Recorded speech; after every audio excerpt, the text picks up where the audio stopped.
This is an example of how we use the Stropko and the suction by the assistant with the extension, dual extension on the assistant scope.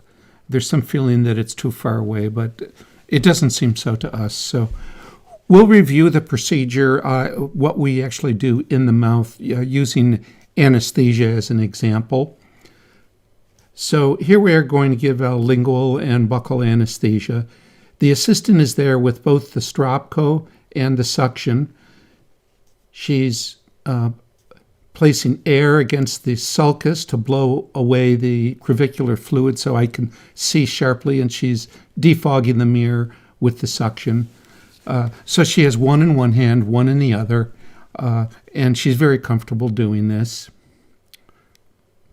Here's the buccal injection. Again, she's blowing the crevicular fluid away.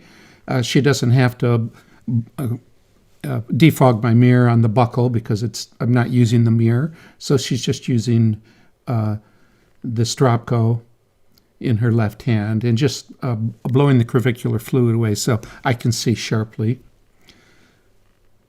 There I am giving the second injection in the sulcus. So now let's look at her position during this procedure. Here she's handing me the needle. She has the Stropko in the left hand, the suction in the right. If you look at her arms, she's completely upright. She's not bent over, and she's very comfortable with both in each hand, no problem. And she's not elongating her arms, and her trapezius muscles are completely at rest doing this. She's doing everything under the scope. There she takes the needle. And I'll do this from many angles so you can kind of get a sense for how her arms are, the extension of her arms. We have the dual extension for the assistant scope. So she has moved a little further away. And we found that this, Joy likes this a lot better. Because she's not bumping into my knees enough. So you can see the position. Here's another angle, and you can see both of her arms are completely natural. She's not stretched out, and she's able to function quite well with both the Stropko and the suction.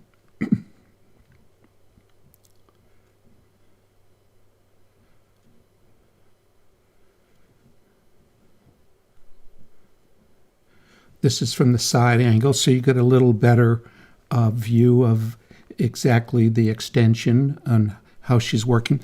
So she has both arms on the armrests, no problem.